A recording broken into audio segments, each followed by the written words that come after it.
दोस्तों नमस्कार। गीता मिश्रा के सभी चैनल वालों को प्यार भरा नमस्कार। तो गीता जी एक आज कजरी गीत लेकर आई हैं, आप लोगों को सुनाने जा रही हैं। आप लोग हमारे चैनल पर ध्यान दीजिए, हमारा गाना अच्छा लगे लाइक सब्सक्राइब जरूर ही करें। तो गीता जी सुनाने जा रही हैं, आप लोग सुनिए।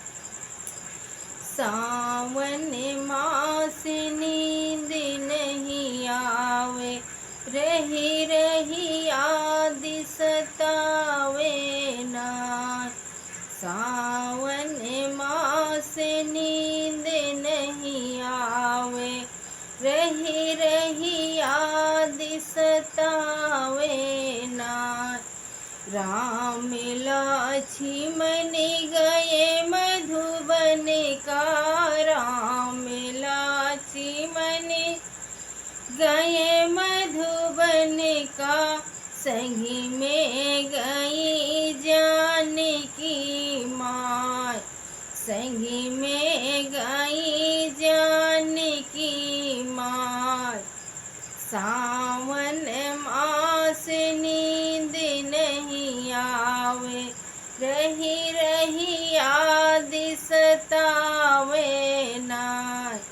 सावन मास नींद नहीं आवे, रही रही याद सतावे ना।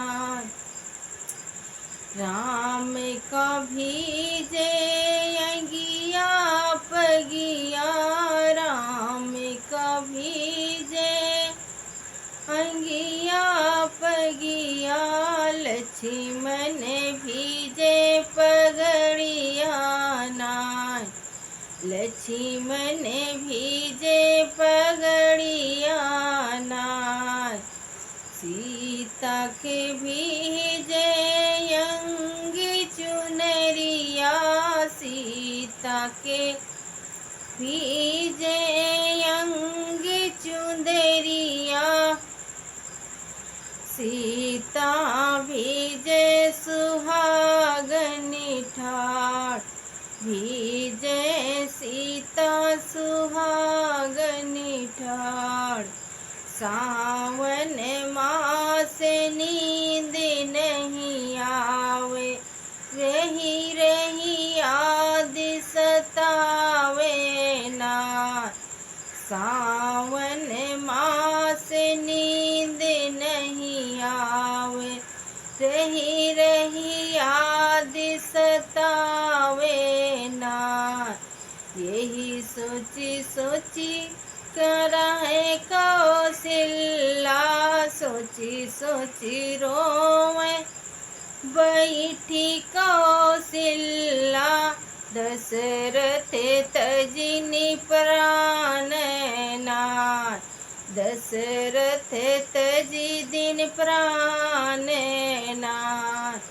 राम लक्ष्मण दोनों नैन पुत्री, राम लक्ष्मण नयन की पुत्री। सीता घर के उजाला नाय, सीता घर के उजाला नाय। सावन मास नींद नहीं आवे, रही रही याद सतावे ना। सावन मास नींद नहीं आवे, रही रही याद सतावे ना। राम लक्ष्मण गए मधुबन का, घरे रोए बैठी कौशल्या माई। सावन मास नींद नहीं आवे, रही रही याद सतावे ना। दोस्तों नमस्कार। गीता जी के सभी चैनल वालों को प्यार भरा नमस्कार।